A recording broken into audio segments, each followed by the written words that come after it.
mars. Non, ça c'est normal, Michel. Ça, c'est normal que ça parle anglais.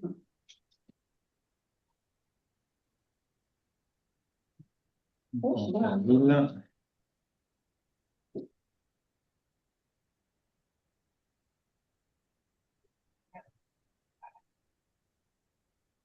C'est un événement. Des beaux records en matière d'affaires. Ah, c'est bien, on va pouvoir faire un petit battle. Ah non, maintenant tu vas avoir des défis, c'est de venir avant toi. Voilà. Donc, on va essayer de commencer maintenant. Alors, est-ce que vous m'entendez correctement? C'est bon? Parfait. Oui, oui. Alors, allons-y. Je vous invite à couper vos micros, sauf si vous souhaitez évidemment à un moment ou à un autre intervenir, auquel cas vous pensez à le rebrancher. Mais ça évite l'arsène ou des bruits parasites pendant la séance. Voilà, alors bienvenue, parce que ça vous a pas échappé que les textes sur lesquels nous allons travailler ce soir nous parlent de persévérance. Hein, ils persévéraient dans l'enseignement des apôtres et la communion, dans la fraction du pain et les prières. Donc vous avez persévéré malgré les conditions climatiques qui, en France, font fuir les gens. Mais au Québec, j'ai un souvenir du Québec à -20, tout fonctionnait. C'est ça qu'il n'y avait pas -30 et un bouillard, tout fonctionnait. Voilà, donc bravo à vous qui avez persévéré malgré les conditions atmosphériques pour cette nouvelle rencontre consacrée donc au livre des Actes des Apôtres, mémoire des premières fois de l'Église. Alors d'abord, permettez-moi de vous adresser mes meilleurs vœux pour 2026, que cette année soit riche, féconde pour vous, qu'elle vous donne de goûter abondamment à la parole de Dieu et que cette parole vous nourrisse et vous permette de grandir, parce qu'il n'y a pas d'âge pour grandir avec la parole de Dieu. J'en profite aussi pour vous donner quelques informations sur des dates liées au centre Portos, d'abord liées à notre parcours, puisque il y aura la dernière séance de notre cycle sur donc le livre des Actes était programmé donc le 4 juin et on va la déplacer d'une semaine, la mettre au 11 juin. Je vous ai félicité pour accompagner un pèlerinage en Géorgie et Arménie. Par conséquent, je ne pourrais pas, j'ai eu beau prier pour avoir le don de bilocation, je n'ai pas été exaucé encore, donc on va décaler ça d'une semaine au 11 juin. D'ailleurs, vous aurez un mail pour vous le rappeler le moment venu, mais vous pouvez d'ores et déjà le noter. Et puis, autre information, c'est actuellement donc nous allons avoir bientôt l'Assemblée générale du Centre Porte Haute, c'est vendredi prochain, le 16 janvier à 18h30. Et donc, vous êtes tous cordialement les bienvenus à cette Assemblée générale, qui est aussi l'occasion un peu d'une relecture de l'ensemble des propositions vécues au Centre Porte Haute tout au long de l'année. Et quelle date? Le 16 janvier. 18h30. Et puis, dernière chose, donc, était annoncé dans le programme du Centre Porte Haute des rencontres consacrées au synode. Le synode, c'est maintenant, qui était prévu en novembre et décembre. Alors, pour des raisons à la fois pratiques et d'opportunité, on les a déplacés. Après la conférence que donnera René Poujol, qui viendra donner une conférence sur ce thème-là, donc c'est le 27 janvier qu'il y a cette conférence, et c'est donc suite à cette conférence que ces 3 soirées seront proposées, respectivement les 11 février, 11 mars et 18 mars, à 20h à la maison Levenfels. Et puis, dernière information, si vous fréquentez les conférences du Centre Porte Haute, Jean-Marie Bockel était annoncé pour une conférence le 10 mars à 20h à Teilhard de Chardin sur le thème Quel avenir pour l'Afrique autour de quelles alliances? Et donc, en raison d'un déplacement, eh bien, cette conférence aura lieu le 28 avril 2026. Voilà, même lieu, même heure. Voilà pour les informations que je souhaitais vous donner et aussi l'occasion un peu voilà, de saisir cette opportunité pour vous donner ces petites modifications dont vous n'auriez peut-être pas eu le vent par ailleurs. Voilà, donc nous allons pouvoir nous lancer dans cette nouvelle étape dans notre lecture du livre des Actes des Apôtres, consacré donc aux premières fois de l'Église. Nous nous étions déjà arrêtés donc aux premières Pentecôtes, et non pas la première Pentecôte, mais les premières Pentecôtes. Nous avions vu dans une seconde séance comment cet événement était éclairé par le discours de Pierre, le premier discours de Pierre, qui était paradoxalement pour un événement où l'Esprit était particulièrement présent, comme la Pentecôte, eh ben, ce discours était pourtant paradoxalement très christologique, très christocentré. Voilà. Et donc, eh ben, aujourd'hui, nous allons donc nous intéresser aux premières communautés chrétiennes, les premières communautés chrétiennes, telles qu'elles nous sont donc présentées dans ce livre des Actes des Apôtres, singulièrement à travers ce qu'on appelle les sommaires, 3 sommaires qui sont qui tiennent une place assez importante dans le livre des Actes des Apôtres et qui, sur quelques chapitres, sont très présents. Et ces 3 sommaires vont évoquer la vie de cette première communauté chrétienne. Alors, comme nous en avons l'habitude, on va prendre le temps de lire ces textes. Donc, sur le dossier qui vous a été envoyé, vous avez les 3 textes dans la traduction de la TOB, TOB 2000, c'est pas la dernière. Là, je vais commencer par vous lire le premier texte qui se trouve donc enfin, dans la traduction qu'en donne Daniel Marguera dans son ouvrage Les Actes des Apôtres, dans ce gros bouquin. Voilà. Et qui se veut une traduction un peu littérale, mais un peu précise, mais avec parfois des questions de traduction qui sont pas tout à fait négligeables. Donc voilà, je vous lis ce texte-là, et dans la foulée, je vous lirai les 2 suivants. Il persévérait dans l'enseignement des apôtres et la communion, dans la fraction du pain et les prières. Chez toute personne, il y avait de la crainte, et nombre de prodiges et de signes avaient lieu par les apôtres. Tous les croyants faisaient communauté et avaient tout en commun. Les propriétés et les biens, ils les vendaient et les distribuaient entre tous selon qu'on avait besoin. Persévérant chaque jour d'un élan unanime dans le temple, rompant à la maison le pain, ils partageaient la nourriture avec allégresse et sincérité de cœur, louant Dieu et manifestant de la faveur pour le peuple entier, et le Seigneur ralliait de jour en jour à la communauté ceux qui étaient sauvés. Voilà pour ce premier texte. Deuxième texte, donc un petit peu plus loin, deuxième sommaire, que l'on trouve donc au chapitre 4, versets 32 à 35. Vous le retrouvez à la page 2 de votre dossier. La multitude de ceux qui étaient devenus croyants n'avait qu'un cœur et qu'une âme, et nul ne considérait comme sa propriété l'un quelconque de ses biens. Au contraire, ils mettaient tout en commun. Une grande puissance marquait le témoignage rendu par les apôtres à la résurrection du Seigneur Jésus, et une grande grâce était à l'œuvre chez eux tous. Nul parmi eux n'était indigent.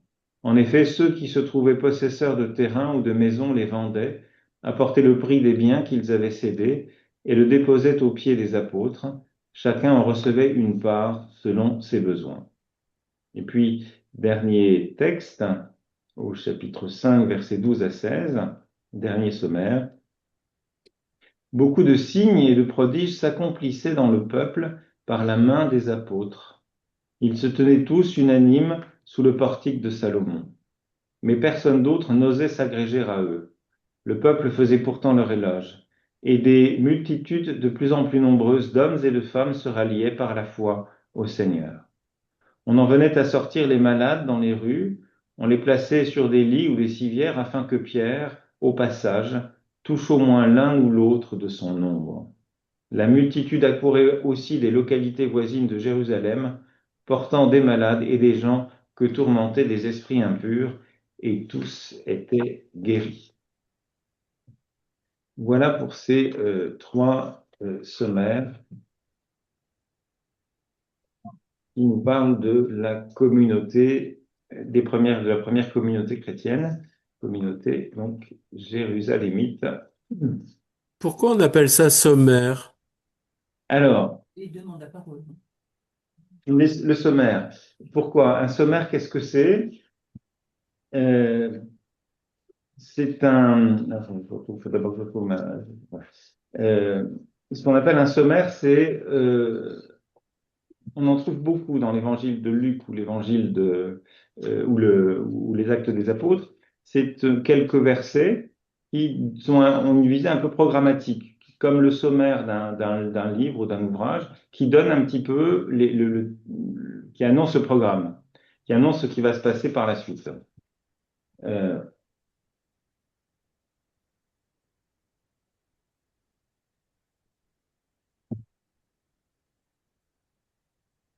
Excusez-moi, j'ai- donc, ça dit simplement, alors j'aurai l'occasion de revenir hein, sur le sens de ces sommaires, quelle est leur utilité, mais vous allez retrouver régulièrement des petites introductions. C'est comme des introductions qui annoncent ce qui va arriver. C'est une manière de préparer ce qui va suivre, mais d'une certaine manière, on en avait déjà, on en trouve d'autres. Hein, pour ceux qui avaient suivi le parcours sur les femmes dans le Nouveau Testament, vous en trouvez de très intéressantes en Luc chapitre 8 verset 1 avec les femmes qui euh, ça va ramasser en quelques lignes ce que l'activité missionnaire de Jésus, ce qu'il a fait, ce qu'il est en train de faire depuis quelque temps, il parcourt telle et telle région, etc. Et qui va aussi annoncer ce qui va suivre. Donc c'est un sommaire comme on aurait un sommaire dans un ouvrage. Voilà. Alors peut-être dans un premier temps, vous avez entendu ces textes. Vous pouvez peut-être prendre quelques instants pour les relire si vous voulez, et puis partager, donc pensez à remettre votre micro et partager peut-être quelques interrogations, remarques qui vous viennent par rapport à ces premières communautés chrétiennes et ce que vous apprenez sur ces premières communautés chrétiennes. Partagez vos surprises peut-être aussi.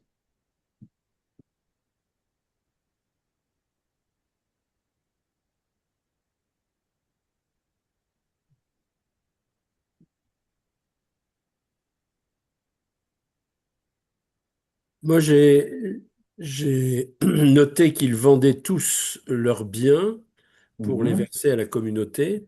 Puis j'ai noté à la fin l'article de Marguera qui dit que c'était quand même pas obligatoire de tout vendre. Ouf, voilà rassuré. Ça m'arrange. Et puis la deuxième chose, c'est chaque jour, assidûment, il se rendait au temple. Mhm. Euh, donc ils n'étaient pas que chrétiens, ils restaient juifs, quoi. Bon. Alors, Comment on peut concilier les deux, quoi? eh ben, sans problème, sans problème. Souvenez-vous que quand on a travaillé sur le récit de la Pentecôte, on avait été attentif au fait que parmi ceux qui étaient là, il n'y avait que des Juifs qui étaient concernés, des Juifs ou des prosélytes. Donc on était dans une Pentecôte qui restait très juive d'une certaine manière. Elle concernait au premier chef des Juifs ou des prosélytes. Simplement, on avait des Juifs de la diaspora. Donc on avait déjà un début d'ouverture universelle, universaliste. Et comme une annonce, ça, ça, ça, ça nous laisse à entendre. Comme ça, le lecteur ne sera pas surpris de lire quelques pages plus tard que il y a aussi une Pentecôte sur les païens. Voilà. Donc ça, c'est une des raisons principales. Maintenant, le christianisme, les premiers chrétiens se sont pas compris comme étant hors du judaïsme. C'est seulement après la chute de Jérusalem en 70 et puis la rencontre de Jamia que le judaïsme va exclure les disciples de Jésus, ceux qui se réclament de Jésus, et donc avec les birkat minimes, qui sont donc des malédictions que tous ceux qui venaient à la prière devaient prononcer contre les hérétiques. Et parmi ces hérétiques, il y avait donc les chrétiens, les messianistes, ceux qui croyaient que Jésus était le Messie. Donc, ça veut dire que sur toute la première période, de 33, voilà, de la résurrection du Christ, grosso modo, c'est pas tout à fait ça, mais enfin peu importe, plutôt 30. Donc jusque vers 77, eh ben, la communauté chrétienne ne s'est pas pensée comme étant extérieure du tout au judaïsme, elle s'est pensée comme assumant pleinement cet héritage juif. Et c'est très net donc dans ce qui nous est dit dans ce texte-là, puisque effectivement, unanime, il se rendait chaque jour assidûment au temple et rompait le pain à domicile. Alors c'est intéressant parce qu'on voit déjà les deux lieux. Il y a à la fois le temple, donc c'est une forme de continuité par rapport à la pratique rituelle juive et aux trois prières qui pouvaient s'accomplir matin, après-midi, enfin midi et soir, pour faire rapide, dans le temple. Mais on voit aussi qu'il y a quelque chose de nouveau qui se fait en parallèle, c'est la fraction du pain. Rompre le pain, qui est évidemment une manière de parler du repas du Seigneur. Et donc, c'est indicateur d'une pratique qui est une pratique chrétienne. Alors, pour ceux, si vous vous souvenez, lors de la première rencontre, vous avez parlé de ce remarquable petit ouvrage de Daniel Marguerat toujours, Un admirable christianisme, relire les actes des apôtres. C'est facile à lire, c'est pas très épais, c'est très synthétique comme toujours chez Marguerat. Bravo. Et ben donc voilà, par rapport à la question sur le lien avec le judaïsme, il y a quelques pages qui sont tout à fait remarquables là-dessus. Et je vous y renvoie, hein, j'en avais parlé lors de la première rencontre, le grand choc de l'an 70, la chute, et puis donc fragilisé par le divorce religieux en cours. Il y a effectivement la question de ce divorce entre judaïsme et christianisme naissant est présent. Et au fond, Luc essaie d'expliquer aussi comment on en est arrivé là. Mais comment est-ce qu'on pouvait être au temple qui attend le Messie en étant à la maison et reconnaissant Jésus comme Messie? Mais c'est pas. Alors d'abord, le messianisme, c'est pas un truc juste chrétien. Il y a un messianisme juif qui existait. Il y a un certain nombre d'auteurs juifs qui mettent en évidence que il y avait des juifs qui attendaient le Messie. On se posait la question de savoir si c'est celui-ci. Parfois, on reconnaissait tel personnage comme étant le Messie. Donc, l'idée qu'un Messie puisse venir, c'est assez courant. Enfin, c'est pas. euh, Alors, le problème, c'est qu'il faut pas projeter sur le judaïsme de l'époque les idées qu'on a à partir du judaïsme qu'on connaît nous, enfin le judaïsme contemporain. C'est pas le même. C'est radicalement, enfin pas radicalement, mais c'est quand même assez fondamentalement pas le même. Mais même s'il y a aussi une forme de continuité, naturellement. Mais donc voilà, enfin, sur cette question-là, je l'avais déjà abordée, mais j'invite à relire ces pages-là, 14, 15, 16, 17 de ce petit livre, Un admirable christianisme. Alors, d'autres remarques, observations qui vous viennent à la lecture de ces textes, de ces sommaires.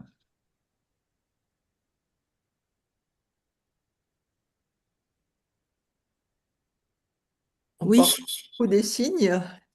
Pardon? Les signes, la puissance qui marquait le témoignage, les signes, ça paraît dans les trois textes. Les signes, alors les signes et prodiges, non. Beaucoup de signes et de prodiges, voilà. Alors, Oui, vas-y. non, mais par rapport à ces signes, à ces prodiges, je trouve que c'est drôle qu'il lie ça à de la crainte, que ces signes et ces prodiges, ils provoquent de la crainte. Je ne sais pas quelle Mhm. est la traduction en grec ou d'où ça vient, mais qu'est-ce que ça veut dire la C'est crainte? phobos, c'est la crainte, c'est bien la crainte, mais c'est la crainte religieuse. Alors, c'est ce que les grands historiens des religions ont mis en évidence. L'humain face à l'émergence du divin ou du sacré a une réaction qui est, on disait fascinosum et tremendum, Mm. une forme de fascination et de crainte. Voilà. Le divin, c'est à la fois ce qui séduit et c'est aussi ce qui fait peur. Hein, pensez à la phrase biblique, hein, nul ne peut voir Dieu sans mourir. C'est pour ça que Moïse ne verra Dieu que de dos. Il y a une forme de crainte alors, que dans la tradition évangélique, on en est venu à voilà, l'amour parfait bannit la crainte, cette idée que je crois que quand nous lisons les évangiles, le terme de crainte, il faut l'entendre aussi dans quelque chose de pas forcément négatif, nécessairement négatif, parce qu'il faut avoir à l'esprit cette dimension de fascination en même temps qu'il y a une forme de révérence vis-à-vis de quelque chose qui est radicalement autre, qui est le divin. Voilà. D'autres remarques ponctuelles que vous pourriez faire, des choses qui vous surprennent à la lecture de ces textes? Oui, euh, si j'avais dû entrer dans, on va dire, dans la religion chrétienne en n'ayant lu que cela, Mhm, je crois que j'aurais eu beaucoup de mal parce que il y a beaucoup de choses qui me semblent pas très vraisemblables. mhm, Alors, je veux bien croire que ils étaient tous unis, qu'ils mettaient tout dans le pot commun. Je me pose la question un peu terre à terre quand est-ce qu'ils travaillaient, parce qu'il fallait quand même bien qu'ils s'en sortent. Et puis, tout paraît un petit peu comme dans la littérature fantasy actuelle, c'est-à-dire des trucs absolument extraordinaires. Et je vois bien que c'est pas trop mon cœur qui est touché, que c'est plutôt ma tête. mhm, Mais c'est vrai que si je devais arriver maintenant et croire mot à mot tout ça, je pourrais pas. mhm. C'est difficile en tout cas. Oui, oui. Alors, c'est vrai qu'il y a un côté un petit peu idéal, Oui. idéaliste, et puis tout à l'heure, cette communauté, c'est formidable. Tout le monde s'aime, euh, tout va très bien, il y a des signes miraculeux qui s'accomplissent, tout le monde loue, il y a plein de gens qui nous rejoignent, enfin, tout est formidable, tout le monde a tout ce qu'il faut, il y a quelque chose d'un petit peu idyllique et idéal. Donc, avec la question qui s'est posée, évidemment, savoir si ça correspondait vraiment à une réalité. Est-ce que c'est une réalité que Luc nous décrit? Est-ce que c'est un projet ou est-ce que est-ce que Mm, c'est un mm, idéal simplement qui nous est donné? Alors, c'est intéressant cette remarque parce que, alors, ce sommaire, le premier sommaire, assidu à l'enseignement des apôtres, la communion mm, fraternelle, la fraction du pain, etc., c'est un texte qu'on connaît bien, enfin, qui est un sommaire très connu de, de ce livre des Actes des Apôtres, et il est souvent lu, comme on le fait ici, mais on va essayer de mettre ça en lien avec d'autres passages, il est souvent lu de manière détachée de son contexte. mm, mm.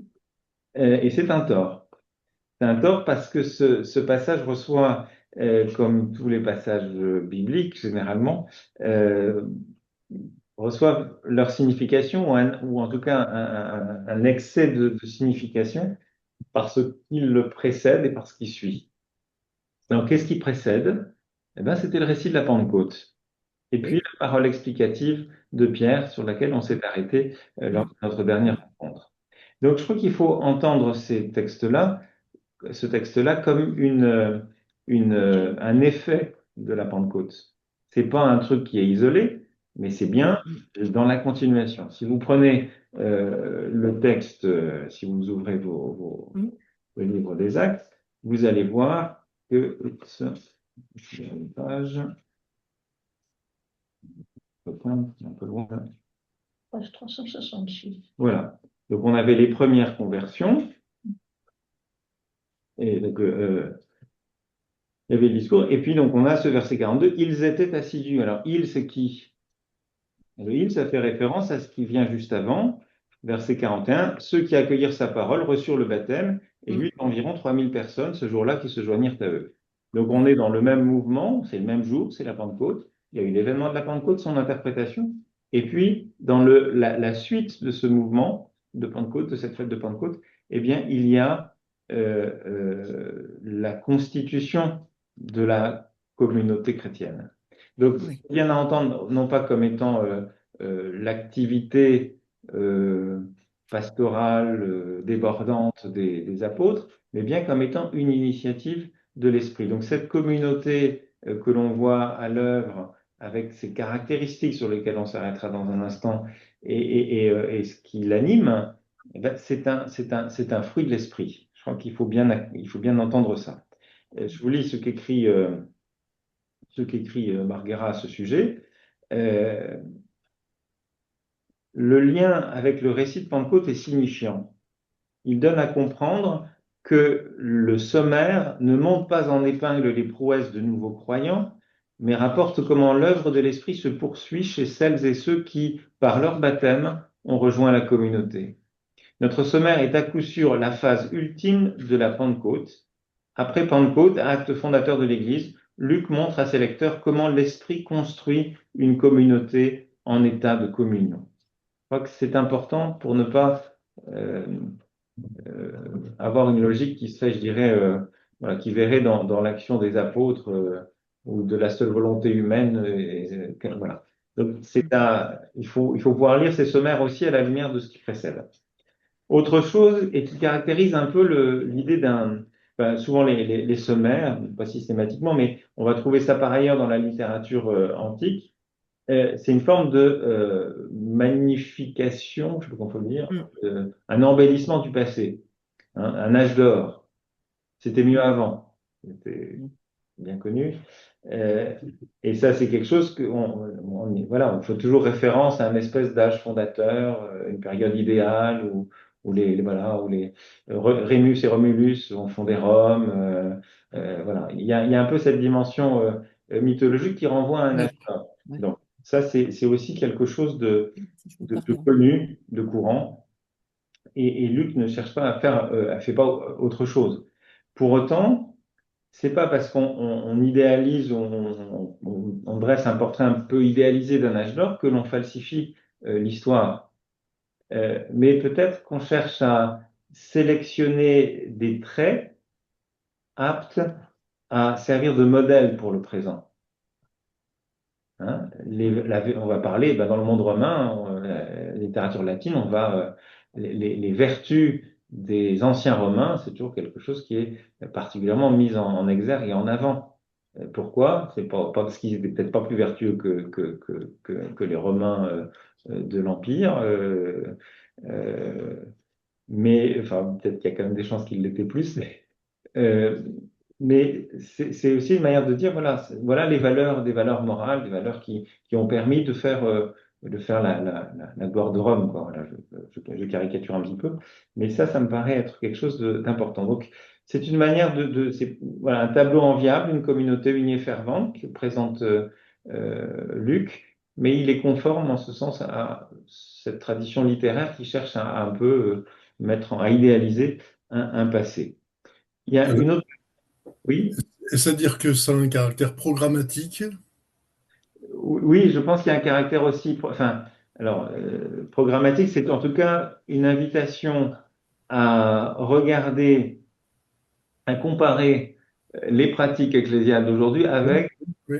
cet idéal. Il s'agit pas de dire il faut faire exactement comme ça, mais en tout cas, certainement une invitation à confronter ses propres pratiques d'aujourd'hui avec des pratiques qui étaient celles d'une communauté au moment de sa fondation, au moment de sa genèse, donc dans son principe.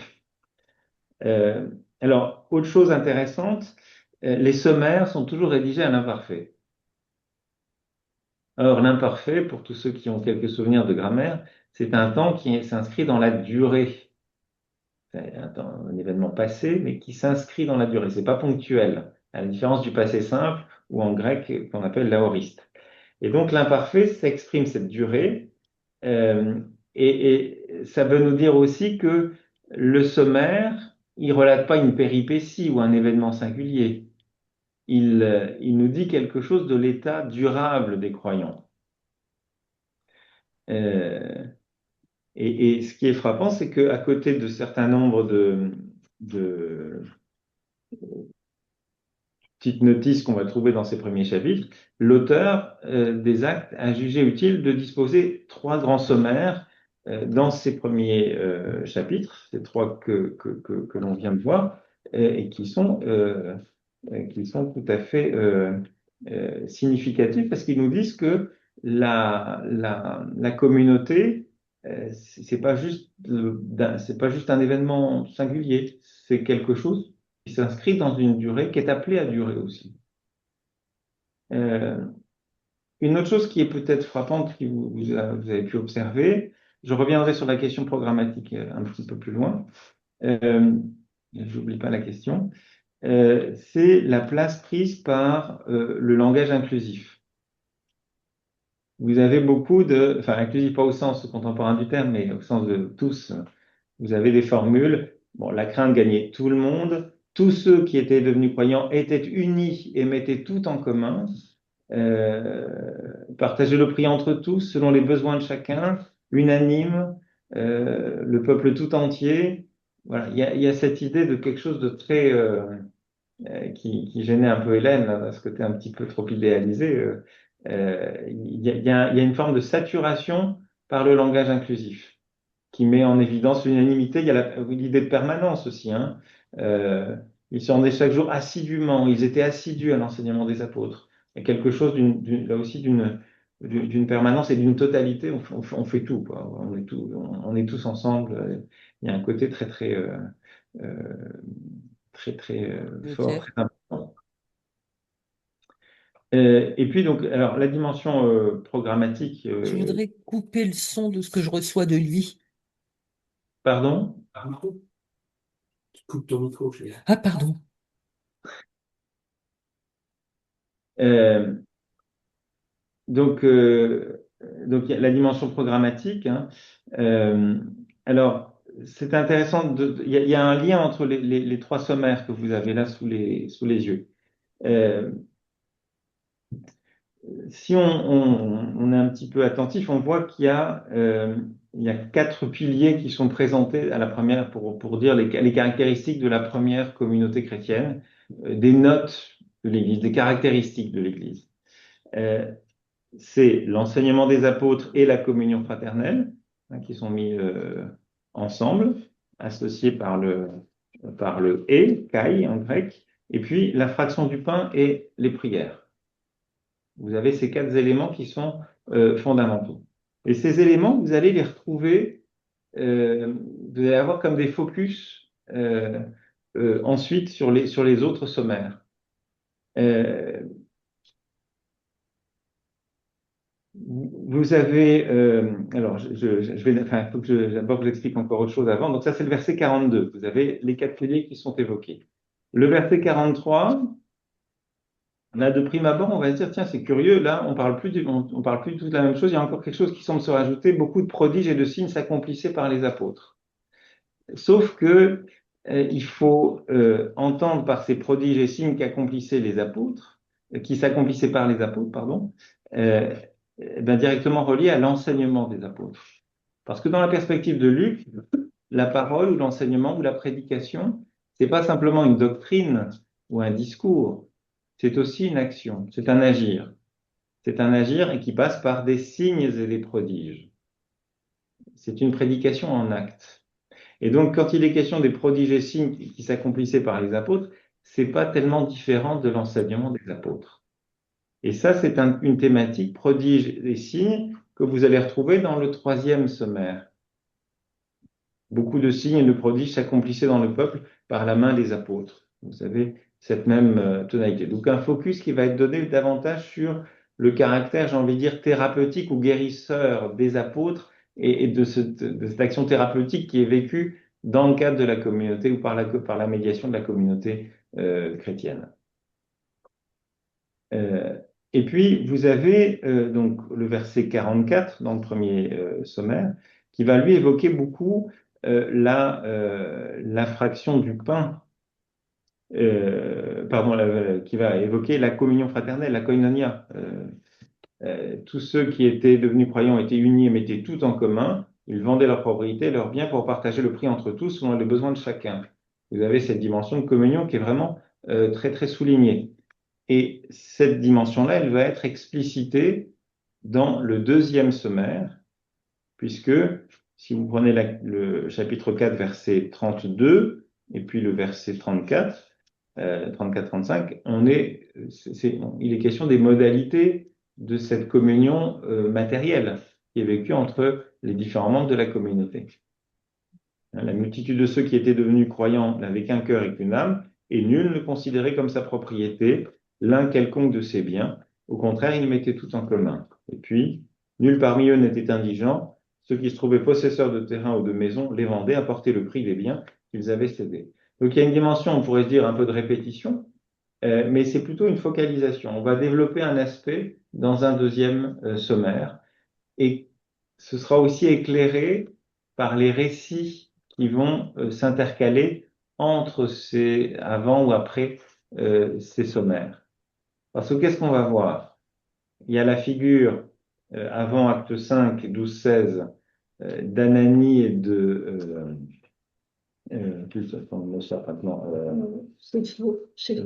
Saphira, donc qui vont. Alors, on voit bien d'ailleurs, ça vient relativiser le côté un petit peu idéalisé de la première communauté. Parce qu'ils partageaient tout, bah oui, mais il y en a quelques-uns qui, bah non, ils ne rentraient pas dans le jeu, voilà. Ils en mettaient un peu de côté, et ce qui ne va pas leur être reproché d'ailleurs. C'est pas d'en mettre de, enfin, c'est pas d'en mettre de côté, c'est de pas le dire. On reviendra sur le sujet un petit peu plus tard. Mais donc, on voit bien que cette dimension-là, elle va aussi être éclairée par un récit et pas seulement par le sommaire. Et puis, vous allez avoir la guérison d'un infirme à la porte du temple. Donc là, c'est aussi intéressant, c'est-à-dire que on va voir en acte les apôtres qui accomplissent, qui mettent en œuvre cette parole de guérison. D'or et d'argent, nous n'en avons pas, mais ce que nous avons, nous te le donnons. Au nom du Seigneur Jésus, lève-toi et marche. Voilà. Donc on voit à l'œuvre cette parole de guérison, et puis qui est reprise dans le sommaire, le troisième sommaire, avec cette multitude qui accourt et enfin, des malades, des gens tourmentés par des esprits impurs, et tous étaient guéris. Cette efficacité de la parole qui est donnée là à voir. Voilà, donc le sommaire, c'est intéressant, donc d'abord parce qu'il y a cette dimension programmatique. Il annonce des choses qui vont être détaillées par la suite. Donc là, ça apparaît assez clairement. Le premier sommaire annonce des choses dans le deuxième et dans le troisième, et puis dans les récits qui vont émailler ces premiers chapitres. Deuxième fonction importante de ce sommaire, fonction programmatique, c'est ça va être de dresser un portrait du groupe issu de Pentecôte. Et c'est un peu offrir une image exemplaire de l'Église, de ce qui est appelé à être l'Église. Donc c'est aussi une dimension programmatique ou quelque chose d'un projet, d'un modèle qui est présenté.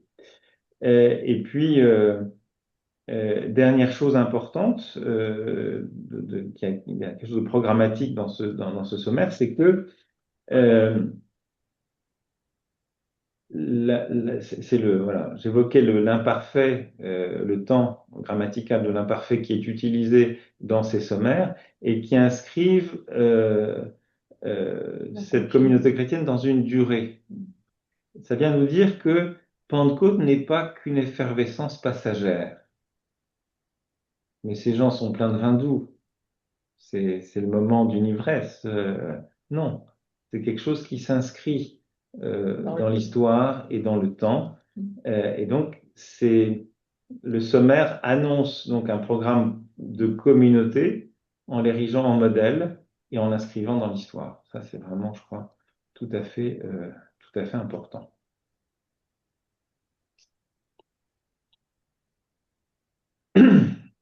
Alors, donc, je vous disais tout à l'heure que le premier sommaire donc, commence par ce il. Ce il, il vient c'est la continuité du récit qui précède. Hein. Le sujet qui n'était pas présent, ben, c'est ceux qui venaient de rejoindre, qui ont reconnu, je retrouve le formule.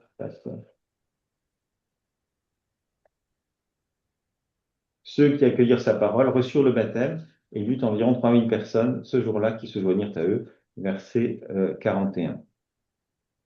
Alors, de cela, il nous est dit qu'ils sont persévérants. Ils étaient assidus à l'enseignement des apôtres. Donc, c'est pas, là, encore une fois, C'est pas c'est pas la communauté d'un moment. C'est une communauté qui cherche à inscrire quelque chose dans le temps. Ils sont persévérants. Et leur décision baptismale, elle s'inscrit dans une durée. C'est pas, il y a une forme de persistance, il y a une ténacité de la foi, il y a le désir de continuer.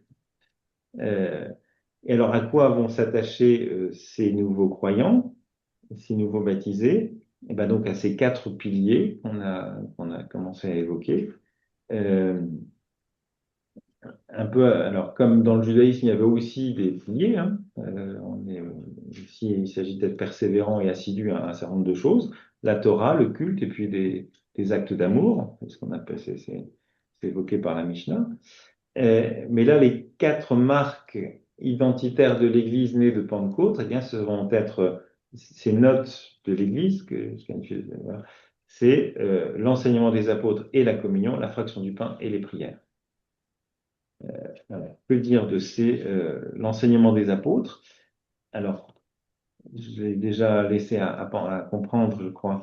Euh, donc, les apôtres, qui sont-ils? Donc, c'est ceux qui ont été les témoins de la vie de Jésus jusqu'à sa résurrection.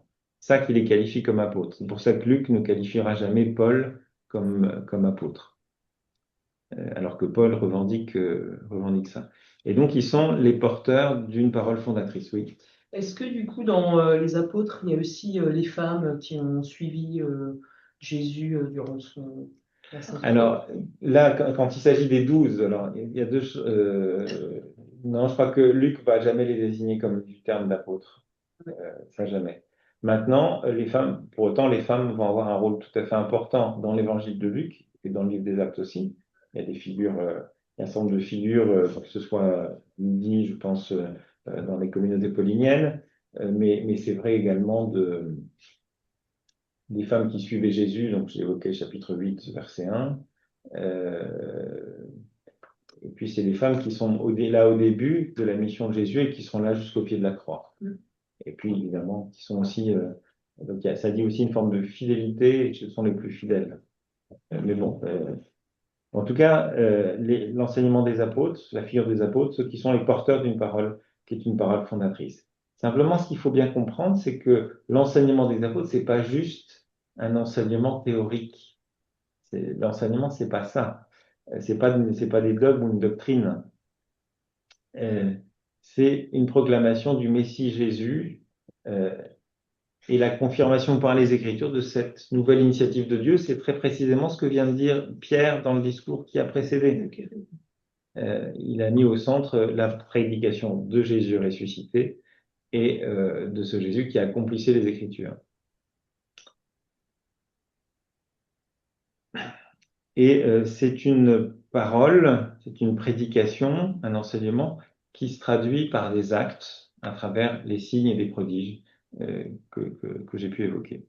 Le terme de communion, alors c'est un terme qu'on trouve beaucoup koinonia, c'est un mot qu'on trouve beaucoup sous la plume de Paul, euh, mais c'est un terme qui peut être entendu sous un mode d'abord affectif.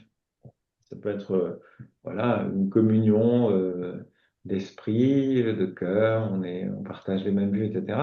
Mais chaleureuse, une assemblée chaleureuse, hein, une communauté, une assemblée chaleureuse, c'est important. Euh, mais ça va au-delà. La communion dont il est question ici, ça va être une communion qui se manifeste aussi de manière matérielle et pas seulement spirituelle ou affective. Ça, je crois que c'est un des aspects tout à fait importants qu'on va percevoir. La fraction du pain, rompre le... Oui. Tu peux redire ce que tu veux dire? La communion? Que la communion qui est évoquée là, ça n'est pas simplement une communion affective ou spirituelle, c'est une communion réelle, matérielle, qui va se concrétiser par des gestes de soutien mutuel, d'entraide, etc. Est-ce que le terme de solidarité ne serait pas plus un terme moderne qui serait plus compréhensible? Peut-être, mais le terme de solidarité, justement, là, nous fait perdre la dimension affective et spirituelle qui est pas négligeable. Il me semble que la communion, elle dit le tout. Oui, Elle dit à la fois cette solidarité d'esprit, enfin, cette, oui, le fait de partager une foi commune, un enthousiasme commun, etc. Mais c'est aussi, ça inclut cette dimension plus sociale et matérielle. oui, En communion me semble de ce point de vue-là plus heureux. Donc c'est pas, les mots sont, voilà, de toute façon les mots sont toujours piégés, mais je crois que c'est bien de garder le mot communion. Au oui, passage, vous savez que dans le synode sur la synodalité, le sous-titre c'était Communion, participation, mission. Communion, participation, mission. Ben, on va voir qu'on n'est pas très loin enfin, à la lecture des actes, vous verrez qu'on est quand même beaucoup là-dedans. La communion, euh, participation, les places des uns et des autres, mission, cette dimension missionnaire, elle est aussi très importante. Je pense que le récit des actes est un très bon texte pour éclairer aussi les débats actuels sur la synodalité de l'Église. Donc la fraction du pain, troisième pilier, c'est clairement le repas du Seigneur. Donc on voit émerge une ritualité nouvelle à côté de la ritualité juive. La ritualité juive qui s'exprimait à travers les prières. Alors c'est un pluriel qui peut surprendre, mais ça peut évoquer la pratique juive de ce qu'on appelle le tamid, donc avec ces trois prières quotidiennes qui étaient dites à l'aube, en début d'après-midi, au coucher du soleil. Et ça nous dit aussi que on est dans une forme de continuité de cette communauté qui n'est pas extérieure, qui n'est pas extérieure au judaïsme.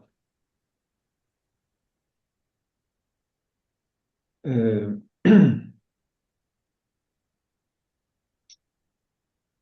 donc,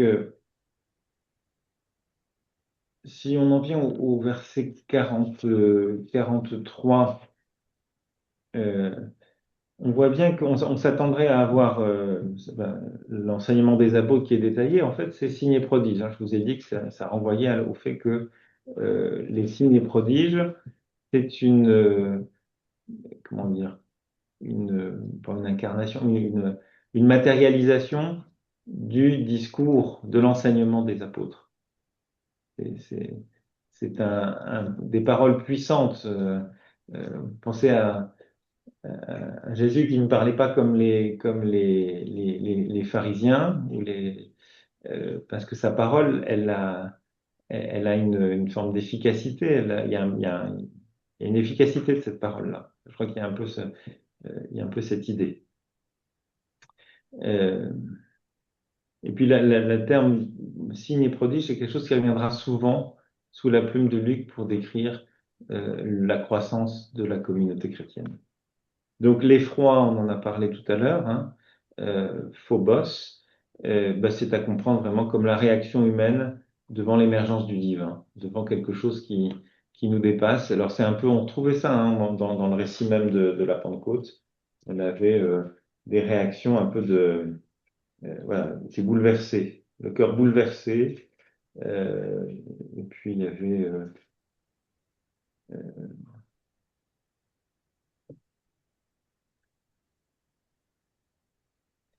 Moi, j'aurais une question. mhm, Euh, Comment faire un peu enfin, pour comprendre un peu ce terme de prodige et signe, euh, en fait, je pense que j'ai un peu du mal à comprendre cet aspect de matérialité parce que pour moi, ça me fait beaucoup penser un peu euh, à ce que j'avais un peu appris quand j'étais à la fac en histoire, où au moment de la naissance du protestantisme, il y avait quelque chose dans les communautés, enfin, quelque chose de que les protestants essayaient d'avoir un espèce de succès économique dans la société parce que ils, ils savaient que la grâce ne pouvait pas venir de leurs actes, mais du coup, ils cherchaient quand même, par la matérialité, à se montrer une certaine à recevoir comme une genre de bénédiction de Dieu par le matériel, par une certaine réussite ou un certain succès.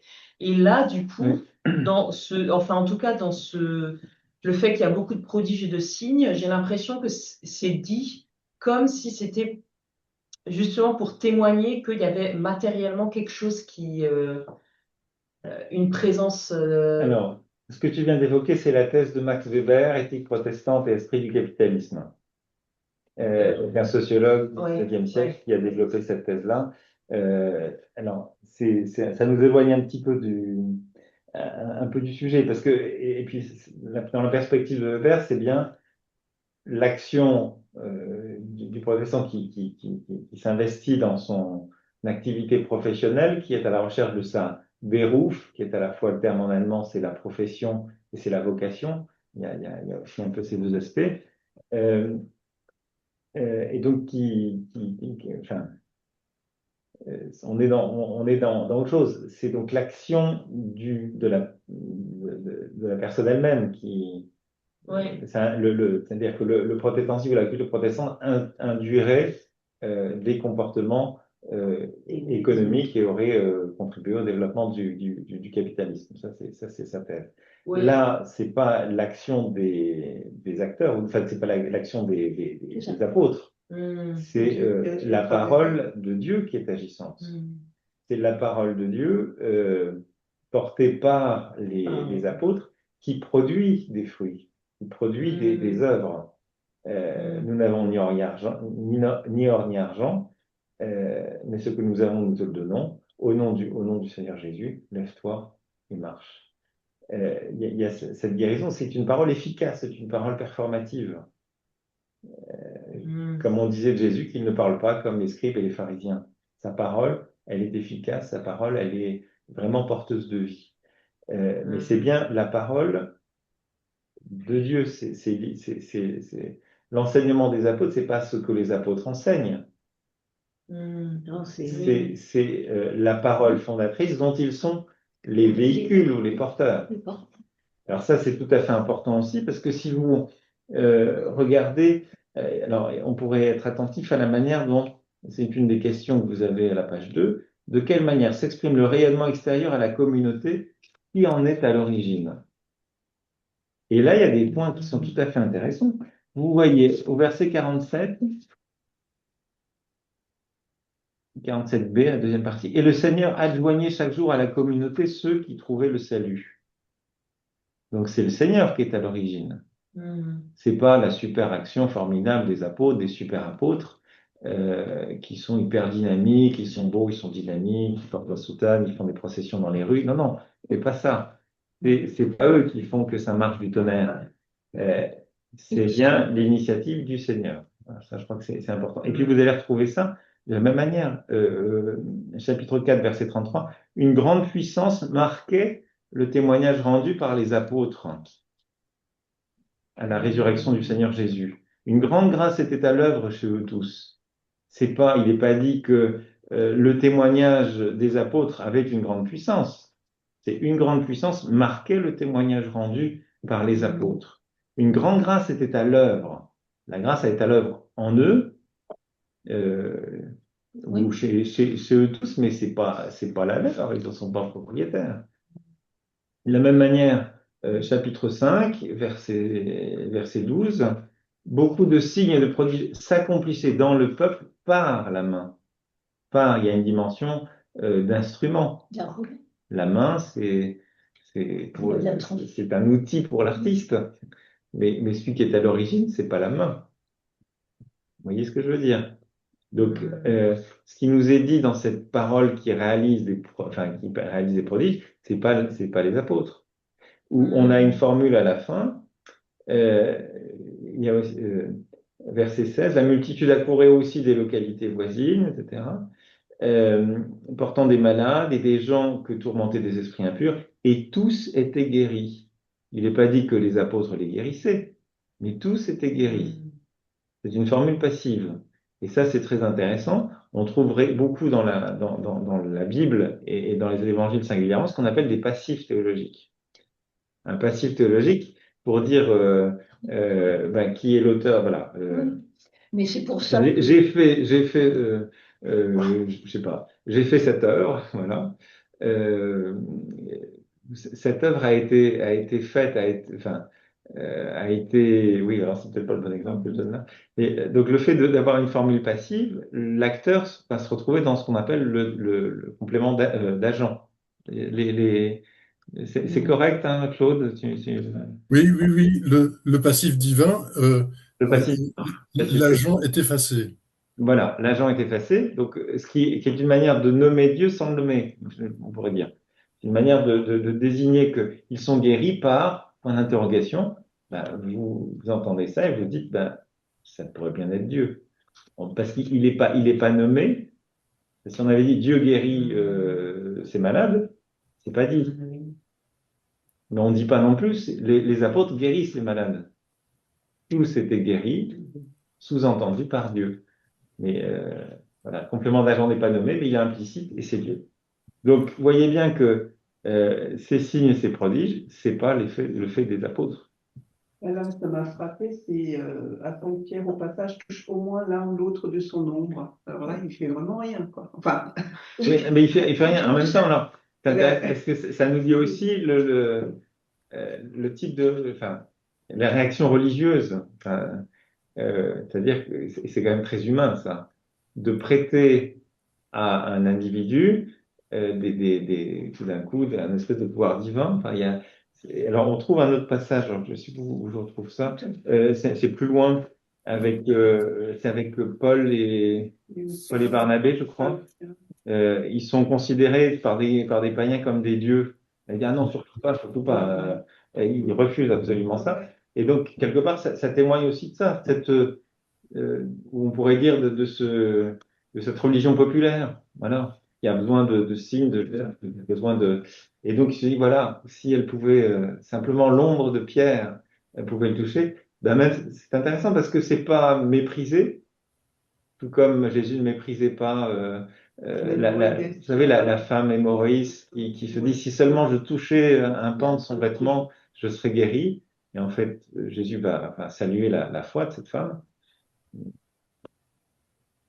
Mais donc, cette espèce de piété populaire, on pourrait dire, elle est pas méprisée, elle est pas, ah non, quelle horreur, vous êtes d'affreux païens ou d'idolâtres, je sais pas quoi, vous me prenez pour des dieux, non, non, mais c'est assumé, mais avec une affirmation ferme, tous étaient guéris, sous-entendu par Dieu. Bon, il y a ça, d'accord, on l'accueille, mais c'est pas les apôtres qui sont à l'origine des choses. Voilà. Donc là, j'étais sur la. J'ai un peu perdu le fil. c'est intéressant quand même. Oui, oui, mais, on était au quatrième. Hein. oui, c'est ça. Donc, j'avais fait l'enseignement, l'attachement à l'enseignement des apôtres, enfin, l'enseignement des apôtres. Non, mais c'est pour ça que. Et les prodiges et les signes, c'était sur les prodiges et les signes, on était parti. Et on n'a rien dit sur la fraction du pain. Ah oui, pas encore, mais la communion, je reviens d'abord sur la communion, si tu permets. Parce que là, il y a un autre truc qui est tout à fait intéressant. Donc, il y a cette formule qui revient de manière un peu massive, hein, tous les croyants faisaient communauté. Esan, epito, auto. Epito, auto, c'est une formule qu'on voyait, donc c'est tous rassemblés, tous ensemble. C'est quelque chose qui revient, qui marque tout le récit depuis le début de Pentecôte. Souvenez-vous, chapitre 2, le premier verset, c'était quand le jour de la Pentecôte arriva, ils se trouvaient réunis tous ensemble. Ils se trouvaient réunis tous ensemble, epito, auto. Littéralement, c'est au même endroit, mais c'est à la fois ensemble et au même endroit, sur la même chose, épi, to, auto, sur la même chose. Alors, cette formule, donc on la voyait au début du chapitre 2, on la retrouve à deux reprises dans ce premier sommaire. On le retrouve sous le mot au verset 44, étaient unis, et on va le retrouver encore, pardon, je trouve mon contexte, voilà, verset 44, donc tous les croyants étaient unis ou faisaient communauté, Et puis, ce qui est très mal traduit, c'est pas rendu du tout, à la fin. Et le Seigneur adjoignait chaque jour à la communauté ceux qui trouvaient le salut, ralliés de jour en jour à la communauté. Eh ben, en fait, à la communauté, c'était sur la même chose. Ils étaient mis ensemble, adjoints à tous sur la même chose. Il y a cette idée d'ensemble. Donc, c'est quelque chose qui revient beaucoup. Euh, euh, cette formule, ensemble, epito auto, elle traduit dans le livre, dans la Septante, donc la traduction grecque du Premier Testament, elle traduit par exemple le mot ensemble, le mot yahad. Alors, vous connaissez ce psaume, ah, qu'il est bon, qu'il est doux d'être ensemble comme des frères. Yahad, être ensemble. C'est traduit en grec par epitauto. Donc, cette formule-là, elle dit la communauté, elle dit c'est l'adverse de la vie communautaire, ce terme-là. Et donc, vous voyez, on passe du yahad hébreu, pour dire ensemble, traduit en grec epitauto, c'est repris par Luc. Les oreilles juives et hellénistiques, par grec, eh ben, vont entendre cette référence à la fraternité, à la communauté d'Israël, à qu'il est bon, qu'il est doux d'être ensemble comme des frères. Euh, tous les croyants faisaient communauté et mettaient tout en commun, et avaient tout en commun. Il y a aussi une récurrence là du tout, on passe. Donc ça nous dit quelque chose d'une harmonie assez intégrale. Mais cette formule, elle fera aussi d'autres résonances pour un auditeur grec. Parce que dans la tradition, dans la philosophie grecque, il y a les pythagoriciens, disciples de Pythagore, au VIe siècle avant Jésus-Christ, imaginaient un peu qu'il y avait un passé idéal où il n'y avait pas de propriété et tout était en commun, il y avait cette espèce d'unité, de fraternité parfaite. Et on trouve des formules comme ça. Koina gar passin panta, donc ils avaient mis tout en commun. Ils avaient mis tout en commun. C'est un peu cette même idée auquel des oreilles grecques vont être là attentives, mais c'est plutôt voilà, c'est le versant grec. C'est une formule qu'on trouve beaucoup alors dans le monde des philosophes. Ce qui est aux amis est commun. Ce qui est à toi est à moi, on est amis, ce qui est à toi est à moi. Prends ma voiture, tu viens chez moi quand tu veux. C'est quelque chose de, voilà, quand on a une espèce de confraternité philosophique, et ben voilà, ce qui est aux amis est commun. C'est devenu quelque chose d'un peu proverbial, cette formule, koina ta philon. Et donc c'est intéressant parce que l'utilisation du vocabulaire par Luc nous dit que l'intention de l'auteur, c'est bien de montrer que la première communauté chrétienne, elle représente un âge d'or.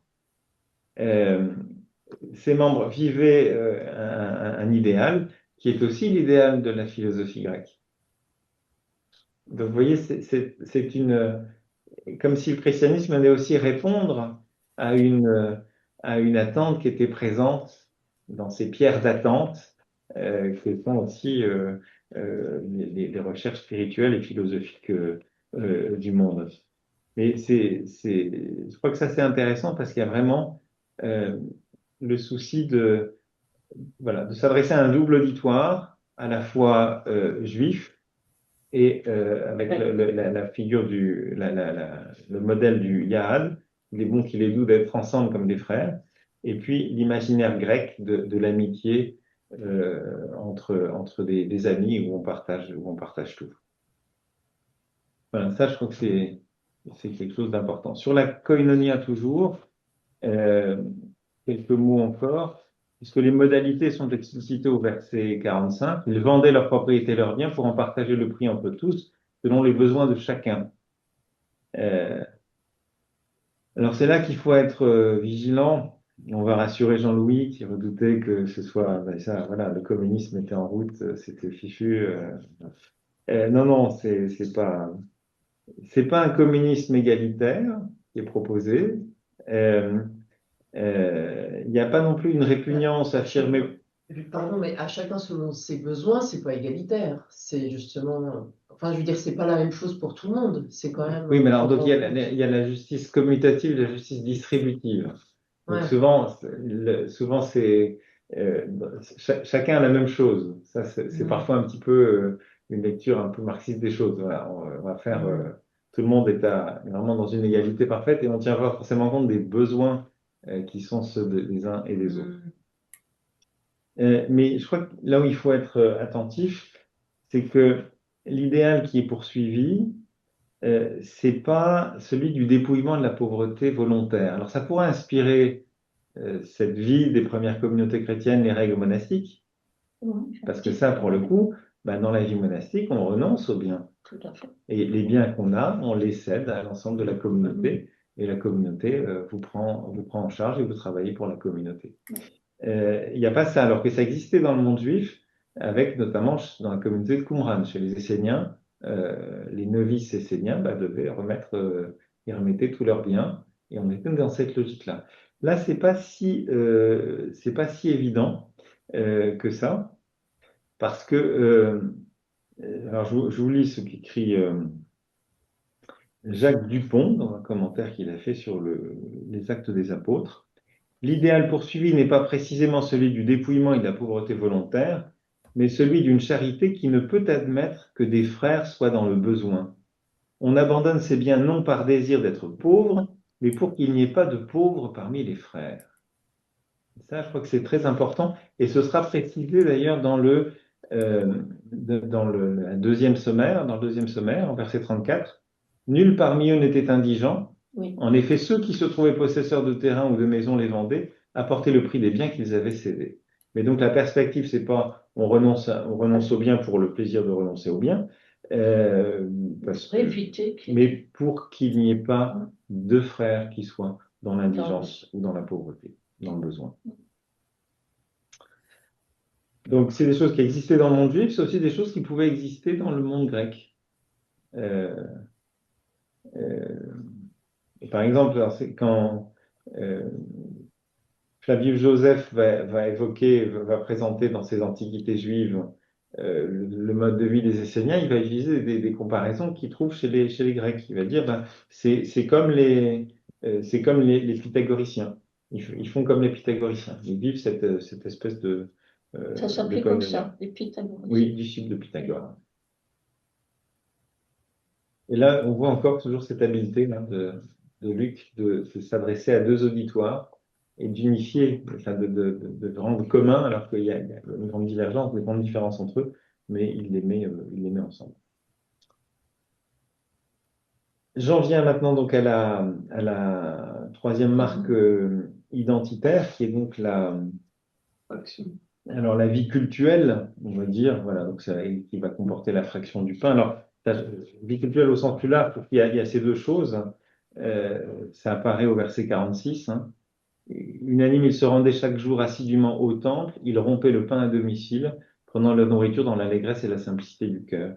C'est intéressant aussi parce qu'il y a une forme de permanence, d'assiduité, une persévérer chaque jour au temple.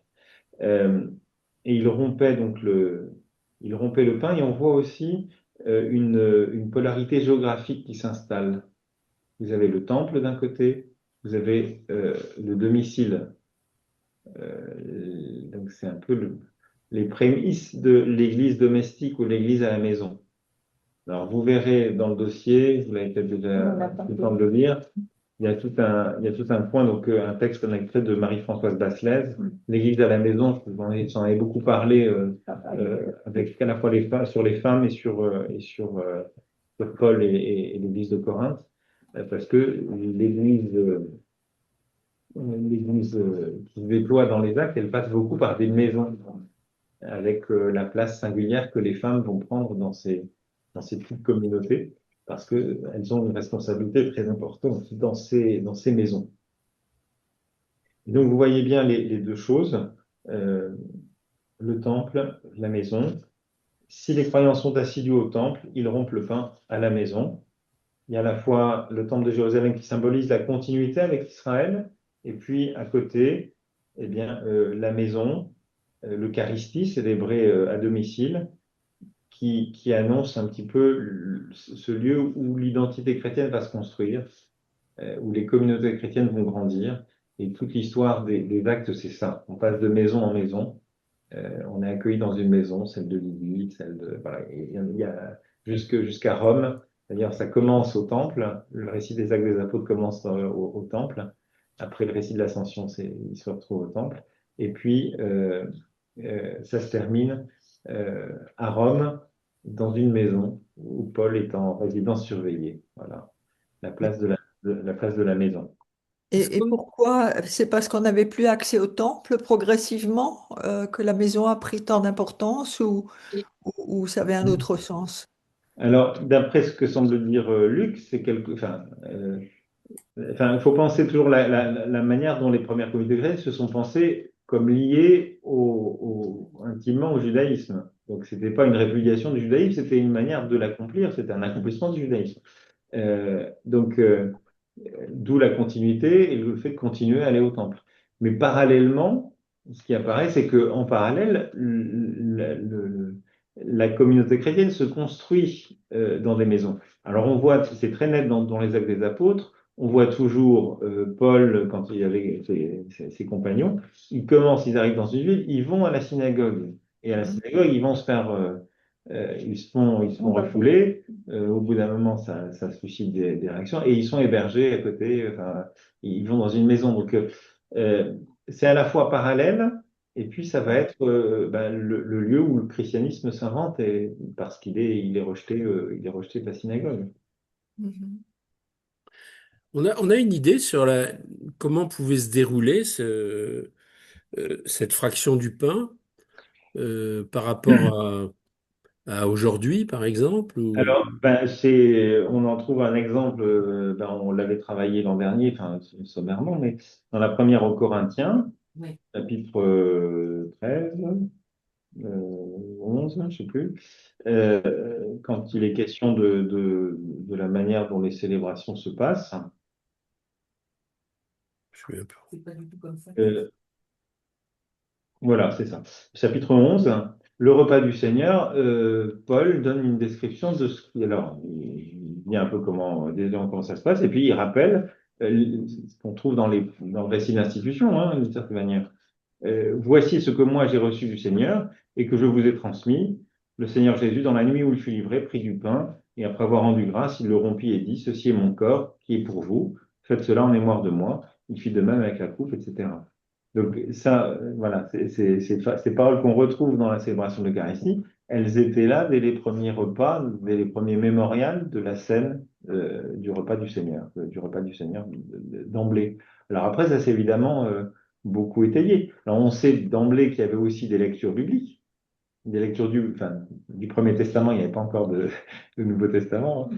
Mais donc les lectures des prophètes étaient lues, et puis on lisait dans cette perspective, ben voilà, Jésus, le Christ, annoncé par les prophètes, il y avait ces lectures-là, ces commentaires. On voit des passages où Paul prêche de manière interminable ces célébrations domestiques. Il y a à la fois une dimension de repas, alors c'était sans doute pas les choses, voilà, il y avait le temps de la coupe, enfin, qui peut-être faudrait, il y a sûrement des références, des renvois au repas de Pessa, euh, il y a sûrement des choses comme ça qui étaient un peu reprises dans la structure, des bénédictions, des chants, des hymnes, et des choses qui apparaissent, qu'on peut deviner dans le récit que Paul donne des célébrations chez les Corinthiens ou d'autres. Mais après, évidemment, ça va se déployer.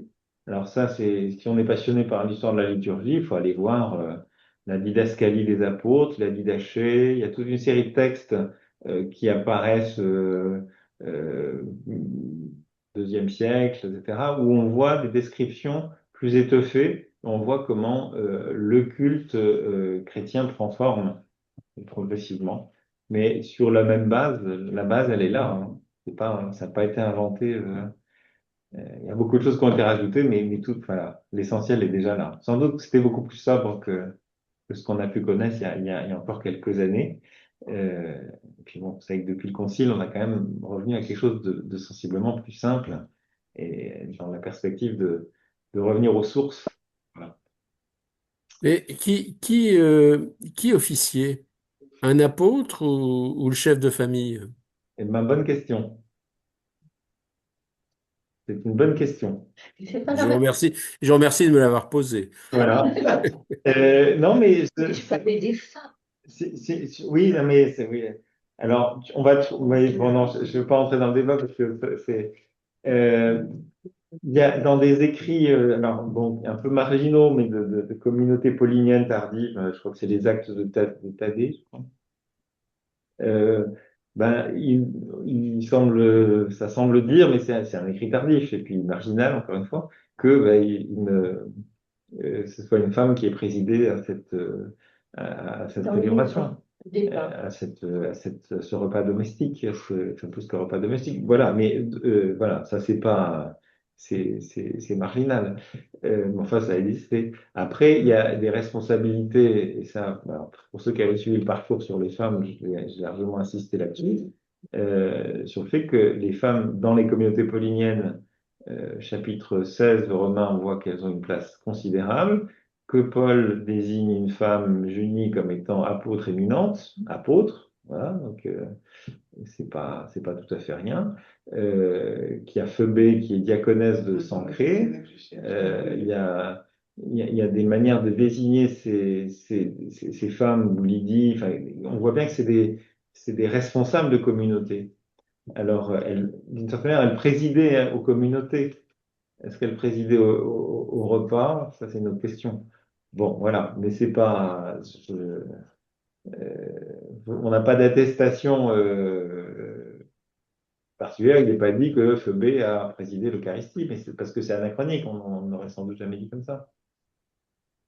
Après, voilà, on sait aussi que Paul, ben, c'est pas lui qui célébrait les baptêmes. Enfin, où il dit dans les échanges avec les Corinthiens, il explique bien que, d'ailleurs, moi j'ai baptisé personne. Ah si, finalement, j'en ai quand même baptisé un. Mais enfin, donc ça veut dire que dans son ministère d'apôtre, c'était pas forcément Son les baptêmes, c'est pas ça qui faisait le plus, quoi. Alors, qu'est-ce qu'il en est de l'Eucharistie? Mais là, on projette des choses qui sont plus tardives, hein. Mais le repas du Seigneur, est-ce qu'il était présidé par un apôtre ou pas? On n'en sait rien. Alors ça, évidemment, les cléricaux aujourd'hui vous diront que, évidemment, c'était forcément un prêtre qui avait reçu l'ordination par au moins trois apôtres, parce que sinon, c'était pas valable. Enfin, non, je caricature à peine, hein, mais voilà. Tant que c'était les femmes qui présidaient, c'était pas important. Et puis après, ils ont laissé les femmes à la maison et Alors, bon, après, c'est l'histoire de ouais. ce que j'avais essayé d'expliquer, c'est que donc, dans la communauté paulinienne du temps de Paul, les femmes ont une place vraiment éminente. Et à partir du moment où, dans les écrits deutéropauliniens, donc qui interviennent plus tard, à un moment où l'Église commence à est la victime de son succès. Donc, on quitte les maisons pour aller vers des lieux de culte qui sont publics, dans l'espace public. Le statut de la femme n'étant pas le même dans l'espace public que dans la sphère privée, ça va devenir plus compliqué. Donc, voilà. Mais on va perdre quelque chose de l'intuition ou de la saveur évangélique, du sel de l'évangile va sans doute un peu se perdre. Mais là, je ne vais pas refaire le parcours sur les femmes, hein. Et je pense qu'il est disponible encore en vidéo sur la chaîne YouTube du Centre Porte-Louis. Voilà, et je perds à nouveau le fil. Donc, on était dans la fraction du pain. Voilà, c'est ça, on était là-dessus. Donc, alors, ce qui est intéressant aussi, c'est donc, la fraction du pain, elle se double d'un repas qui est un repas fraternel. Euh, donc là encore, enfin, on a eu le jeûne eucharistique, hein, vous avez connu ça, les plus anciens, qu'il fallait aller à la messe, il fallait être à jeun parce que il fallait au moins 3 heures, enfin il y avait tout ça. Aujourd'hui, on dit il y a plus besoin qu'une heure, bon, voilà. Mais ben, les premières communautés, c'est pas si clair du tout. Et donc la fraction du pain, elle s'accomplissait au cours d'un repas. Un repas alors qui était marqué par euh, se déroule avec simplicité de cœur. Alors c'est pas simplicité au sens où c'est forcément la frugalité romaine avec deux trois raisins et puis et des olives et basta. Non, ça ne veut pas dire que c'est non plus c'est pas, on fait pas bombance non plus, hein, mais c'est pas forcément, ça veut pas dire simplicité de cœur, c'est pas, ça ne dit pas quelque chose sur la frugalité de la nourriture, mais la sincérité du cœur avec la manière dans laquelle c'est partagé, quoi. Ouais, parce que c'était un autre terme que tu avais dans le texte que tu nous as dit aussi. Dans la traduction que vous avez lue, Ouais. il partageait la nourriture avec allégresse et sincérité de cœur. Sincérité ou simplicité. Oui, oui, sincérité, je pense que c'est. Euh, donc voilà, ça c'était la fraction du pain. Et puis il y a la partie donc les prières qu'on va retrouver au verset 47. On l'avait au verset 42, donc les prières, et c'est détaillé un peu plus. Au verset 47, il louait Dieu. Alors, ben, j'évoquais l'assiduité au temple, donc qui dit déjà quelque chose d'une prière cultuelle, sans doute largement inspirée par les psaumes, une place sans doute considérable donnée aux psaumes. Euh, mais l'idée de louange, je crois que ça c'est un élément aussi important. Louange à Dieu, ce qu'on trouve beaucoup sous la plume de Luc, euh, c'est l'expérience de l'action salvatrice de Dieu qui déclenche une action de grâce. Pensez au on l'a entendu il n'y a pas longtemps avec l'évangile de la Nativité, euh, la louange des bergers et du cœur des anges. Voilà. C'est aussi le boiteux à la belle porte du temple qui va être guéri, là, du chapitre suivant. Ce sera aussi cette même idée de rendre, d'être dans la louange. Alors, il y a encore une dernière formule il y a sans doute un problème de traduction dans nos Bibles. Donc, vous avez au verset 47, il louait Dieu et trouvait un accueil favorable auprès du peuple tout entier. Il trouvait un accueil favorable auprès du peuple tout entier. Comme si c'était une espèce de satisfaction, vous voyez, on pourrait se dire, ah ben, tout le monde est impressionné, hein, c'est des gens vraiment bien. Hein. Ils sont bien, ils présentent bien, ils sont sympas, ils sont avenants et tout. Non, c'est pas ça, en fait, ce que pointe Marguera. Et c'est pour ça que dans la traduction qu'il faisait, il dit louant Dieu et manifestant de la faveur pour le peuple entier. C'est l'inverse. C'est pas la faveur du peuple pour eux, c'est la faveur de cette communauté pour le peuple tout entier. Alors, je vous lis ce qu'il lit. La première, alors, la signification de ce mot grâce, enfin, de faveur, c'est le sens de faveur. Euh, les croyants ont-ils la faveur du peuple entier ou ont-ils de la faveur pour le peuple entier?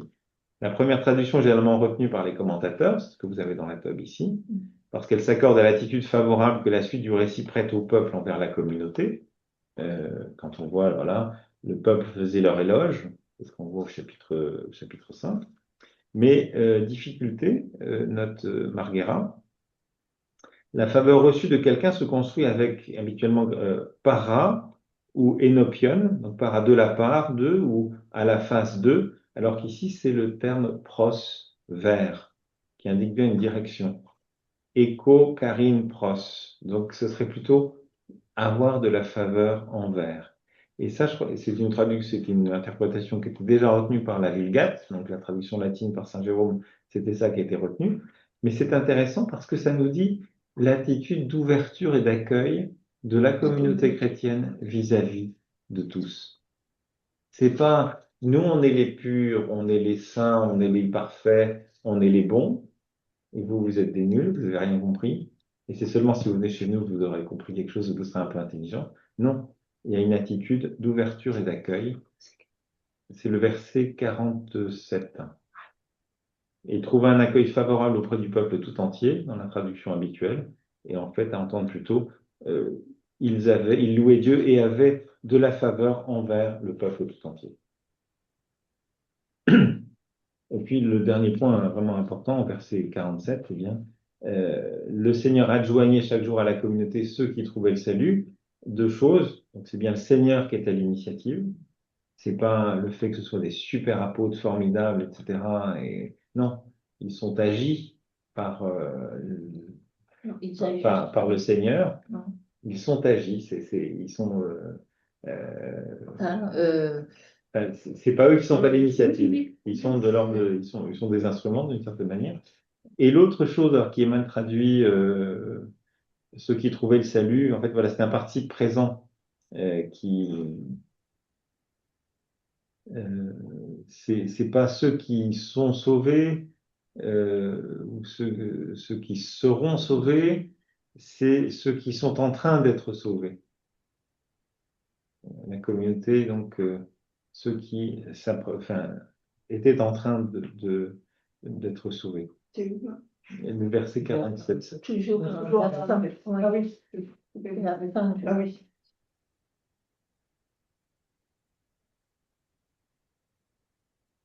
Donc, c'est pas une valeur ponctuelle, ceux qui sont déjà sauvés, ni future, ceux qui seront sauvés. C'est une valeur progressive, ceux qui sont en train d'être sauvés. Donc, on s'inscrit aussi là dans une durée, dans une démarche. C'est pas tout ou rien, voilà, avant. Mais adjoigner, c'est dur à traduire quand même, ce verbe. Adjoigner, c'est. Ah oui, bon, c'est ce qu'on pourrait dire. Rallier de jour en jour à la communauté ceux qui allaient être sauvés, ceux qui étaient en train d'être sauvés. Mais Hervé, ça veut dire qu'il n'y a pas de salut définitif ou comment il faut comprendre ça?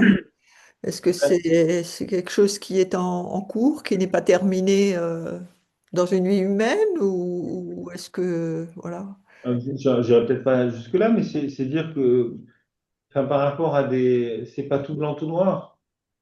Hmm. Euh, Parce on pouvait avoir parfois cette lecture-là. Enfin, c'est un peu où on est dans des oppositions. Hein. C'est un peu, on pensait à Saint-Rémy, vous savez, qui dit au roi Franc, à Clovis, euh, euh, c'est quoi, redresse-toi, fier Sicambre, brûle ce que tu as adoré, adore ce que tu as brûlé. Enfin, voilà, comme s'il y avait un espèce de changement radical. Enfin, je pense à ça, c'est bien l'esprit, mais je pense que le salut, il n'est pas de cet ordre-là. C'est une démarche. On- Et puis, sinon, pourquoi il y avait la question d'être assidu et d'être assidu dans une pratique, donc de persévérer. On parlait aussi de catéchisme de persévérance, souvenez-vous, dans votre jeunesse, certains. Ben, c'est quelque part, c'est pas une fois, voilà, vous êtes baptisé, ouais, tout est acquis, tout est parfait, non. Non, Quelque part, vous continuez, vous entrez dans une démarche. Et puis ça fait aussi écho là pour le coup on parle synodalité, synodalité c'est aussi cheminer ensemble. Donc à la manière des disciples d'Emmaüs qui sont en chemin, qui marchent, qui cheminent. Et je trouve que cette idée elle est aussi importante. Voilà, alors le temps ça court.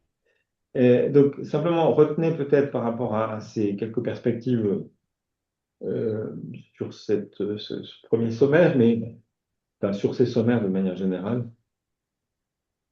Euh, Parce que la question qui se pose souvent, c'est celle de, voilà, du côté un peu idéal quoi, qui est présenté. Euh, Est-ce que Luc idéalise la première église en construisant cette image d'une communauté idyllique? Alors certains théologiens protestants avaient parlé de Liebkommunismus. Ernst Rölsch, Liebkommunismus, le communisme de l'amour. Euh, donc, alors, il y a sans doute il y a une idéalisation, c'est indubitable. Je parlais un peu de cette espèce d'âge d'or idéalisé. Mais attention, l'idéalisation, elle ne provient pas des persévérances de la communauté chrétienne. Les quatre piliers qu'on a évoqués, persévérer dans l'écoute, dans l'enseignement des apôtres, dans la communion fraternelle, la fraction du pain, les prières. C'est pas ça qui est idéal. Le côté un peu idéalisé, il vient de ce langage inclusif, exhaustif, quoi. Enfin, tout est parfait, quoi. C'est là qu'il y a le côté un petit peu idéal. Mais il faut quand même être vigilant à une chose, c'est qu'il ne faut pas lire ces sommaires de manière isolée, comme on vient un peu de le faire, mais d'être attentif à ce qu'il y a entre. Et là, on voit que ça relativise beaucoup le caractère très idéal. Parce que qu'est-ce qu'on va voir? Tout le monde, voilà, tout le monde est plein d'admiration pour ces chrétiens, voilà, des multitudes de plus en plus nombreuses d'hommes et de femmes se rallier par la foi au Seigneur. Bon, on voit dans le récit juste après que ben, il y a une première arrestation et les premières persécutions vont arriver très vite. Donc c'est pas si extraordinaire que ça, c'est pas si délicat que ça. On partage tout va très bien. Voilà. Ben, on a juste après Anani et Saphira où ben Qui non, réagissent autrement. ça marche, c'est plus compliqué que ça. Voilà, donc ça, je crois que c'est important d'avoir ça à l'esprit. Euh, c'est pas, il faut nuancer le caractère idéal, mais garder quand même cette dimension euh, d'un modèle de vie communautaire. Ce que présente quand même Luc, c'est une référence alors, à laquelle il s'agit de se confronter nos pratiques d'aujourd'hui, chrétiennes de chaque siècle, à cette première expérience. Alors, selon des modalités qui vont être différentes, mais une communauté chrétienne où il n'y aurait aucune assiduité à l'enseignement des apôtres, où la communion fraternelle ne serait pas vécue, où la fraction du pain ne serait pas vécue, et où la prière n'a pas de place, il y aurait de vraies questions à se poser. Et la manière dont les différents piliers s'articulent, c'est pas si les piliers s'articulent, non, c'est pas, les différentes réalités s'articulent les unes aux autres, là, il y aurait quelque chose qui serait problématique. Je crois que ça, c'est vraiment quelque chose à ne pas perdre. C'est un peu comme un miroir que Luc tend aux communautés chrétiennes, à la communauté chrétienne de son temps, mais au-delà, à toutes les communautés chrétiennes et à la nôtre y compris. Et puis, dernière chose qui me paraît importante, c'est vraiment de penser que cette vie communautaire un petit peu idéale, idyllique, elle est d'abord le fruit de Pentecôte. C'est d'abord la conséquence de la venue de l'Esprit. Elle signe, elle signe l'œuvre de l'Esprit. C'est bien l'Esprit qui provoque la naissance d'une communauté qui ne vise pas d'abord à assouvir les besoins religieux individuels, mais qui organise un vivre ensemble qui témoigne d'un salut partagé. Ça, c'est important aussi, je crois, pour avoir une juste appréciation de ce qu'on a. Voilà. Parfois, vous savez, il y a un rapport à la prière qui un petit peu on se fait du bien. Il y a le côté très enveloppant. Voilà, on va parler en langue, il y a le côté parfois un peu, c'est certains charismatiques, on se fait du bien, ça me fait du bien. Mais avec le côté, oui, ben c'est très bien. Mais c'est pas que ça ou ça d'abord. La communauté chrétienne, elle doit aussi organiser un vivre ensemble qui témoigne d'un salut partagé. Il y a la dimension très concrète de cette communion qui n'est pas juste dans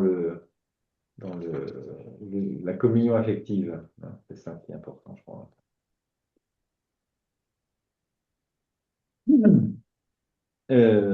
Voilà, donc donc, vous voyez, j'ai beaucoup débordé, mais vous voyez le deuxième sommaire, donc qui focalise, donc qui revient un peu sur cette dimension toujours un peu d'unité, hein, un seul cœur, une seule âme. Et qui va mettre l'accent davantage sur la manière dont les biens sont répartis, avec une insistance sur nul parmi eux n'était indigent. Donc là encore, pas une logique d'un communiste égalitariste ou justice communicative et tout le monde a la même chose. Non, c'est pas un refus de la richesse, mais un refus de voir des frères dans le besoin.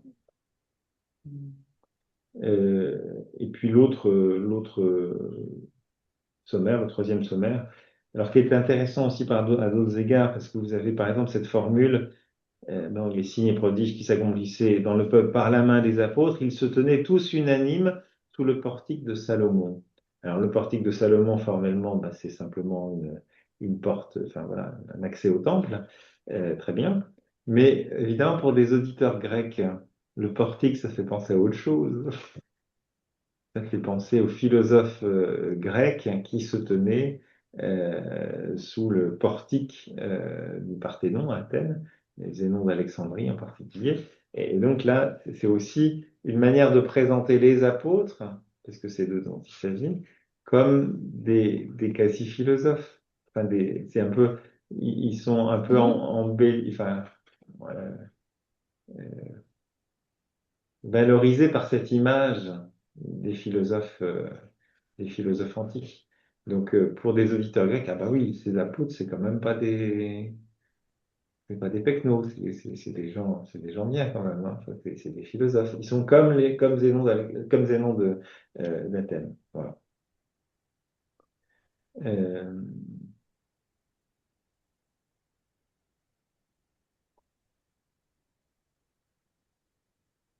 Et puis, alors oui, l'espèce de succès qui apparaît, hein, la multitude accourait des localités, on venait sortir des malades, etc., qui nous dit, cette espèce oui, de succès, ça vient dire que c'est l'œuvre de Dieu. Enfin, c'est cette idée qui est très présente aussi dans le judaïsme, c'est que la bénédiction de Dieu, elle se manifeste aussi par cette réussite, une forme de réussite.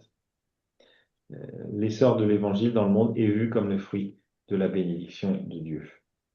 Et c'est en même temps cette attraction, la communauté, elle n'est pas attribuée au mérite des apôtres, mais aux membres de l'Église, mais à l'action de Dieu qui ajoute à la communauté ceux qui sont en train d'être sauvés. Voilà, alors je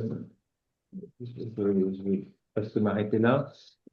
Si vous, donc j'aime bien le petit encadré avec de Marie-Françoise Basset, qui évoque un peu comment ces églises domestiques ont été des lieux laboratoires pour, euh, pour la constitution de ces communautés chrétiennes.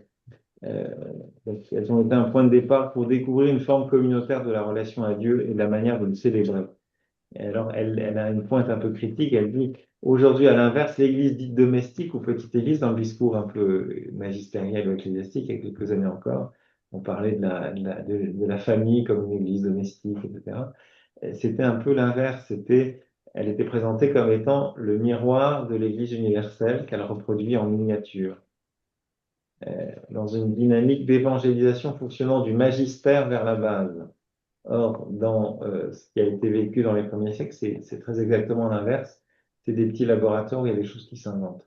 Et là, il y a peut-être des choses à réfléchir et à retenir pour aujourd'hui, parce que c'est ce que vous verrez à la page 5, vous avez un article qui s'appelle La discrète éclosion des tiers-lieux chrétiens. Eh ben, c'est un peu ça, c'est un peu des formes de communauté chrétienne ou d'églises domestiques qui se constituent. Alors, on peut penser au Dorothy à Paris, on peut penser à la Maison Maïs, on peut penser au comptoir de Cana, enfin, souvent des lieux qui font se rencontrer des publics très différents, mais où il y a quelque chose de prophétique. C'est-à-dire qu'il y a quelque chose de cette communion fraternelle qui est donnée à vivre, avec un accueil un petit peu multitudiniste, on accueille tout le monde. On parlait de cette faveur pour tout le peuple. Il y a aussi quelque chose qui se manifeste dans ces communautés-là, dans ces essais-là. Et je crois que c'est intéressant d'avoir ça à l'esprit quand on lit ces textes et on essaie de voir comment ils peuvent éclairer notre aujourd'hui. Et une autre chose, alors vous pourrez lire l'épisode d'Anani et de Saphira, donc qui vont. Vendre leurs biens, mais pas tout. Mais alors, on ne leur reproche pas, c'est-à-dire que c'est. Voilà. Dans Un christianisme admirable, il fait un petit commentaire. Vous avez le dernier chapitre qui s'appelle Histoire d'argent et un truc qui s'appelle voilà, Drame dans l'Église. Donc, il reprend un peu cet épisode-là, il le contextualise et il dit des choses, je trouve, tout à fait intéressantes. En fait, ce qui va leur être reproché, c'est pas tant de ne pas avoir tout donné, mais d'avoir dissimulé. Ils auraient pu garder, personne ne leur demandait de tout donner. C'est ce qui apparaît dans la formule de ce que Pierre va leur dire. Corps de pierre, voilà. Euh, Ah oui. Page 374. vendit une propriété, puis de connivence avec elle, il retint une partie du prix, apporta le reste et le déposa aux pieds des apôtres.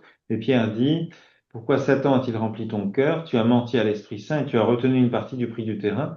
Ne pouvais-tu pas le garder dans le vent? Voilà, ne pouvais-tu pas le garder sans le vendre, ou si tu le vendais, disposer du prix à ton gré?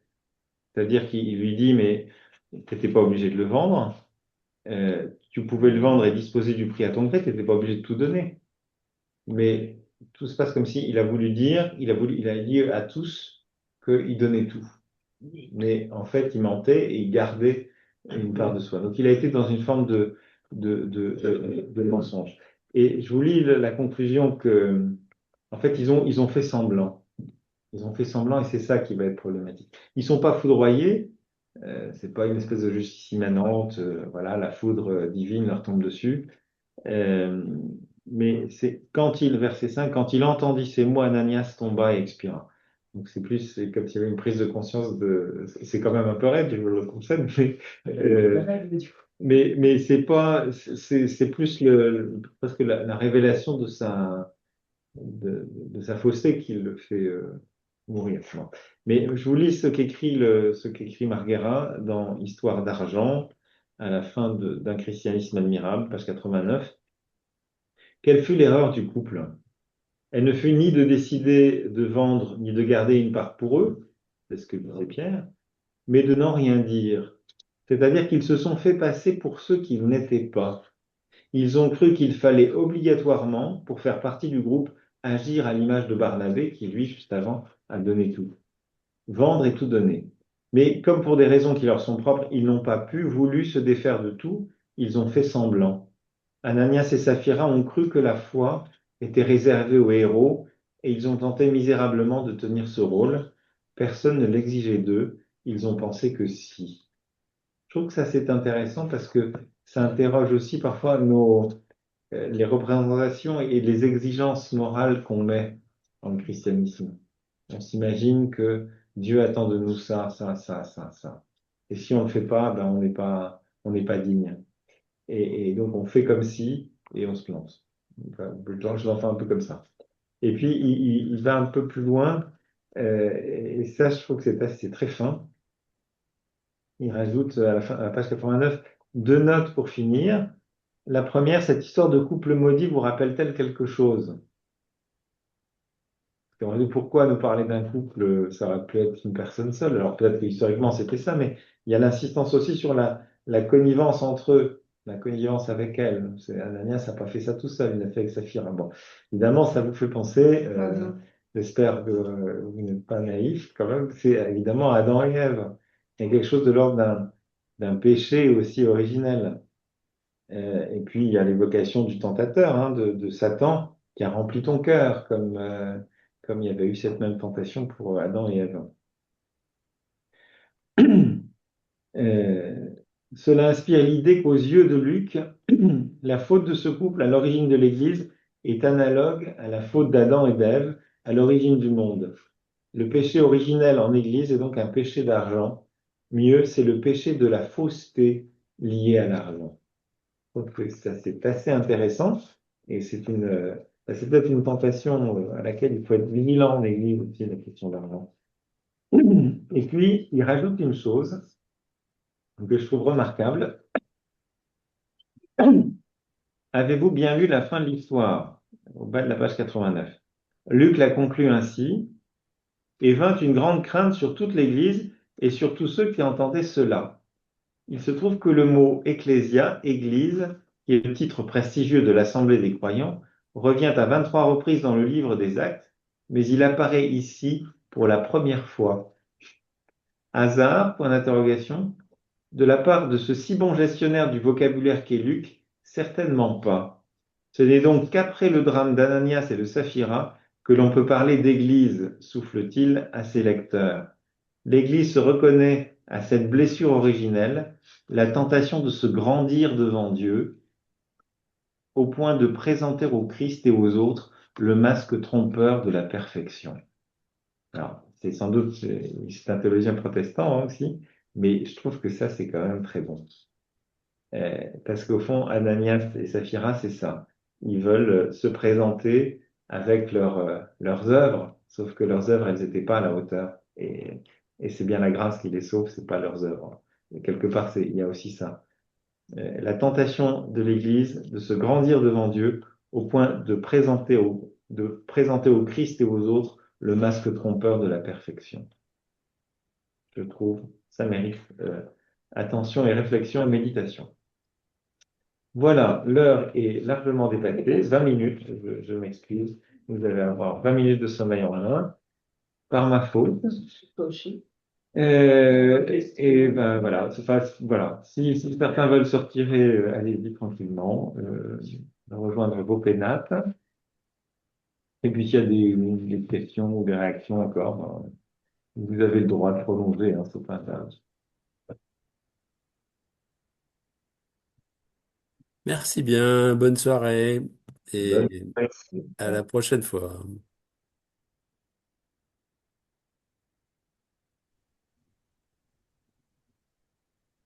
Voilà, merci. Bonsoir à tous. Bonsoir. Bonsoir. Bonsoir. Merci, bonsoir.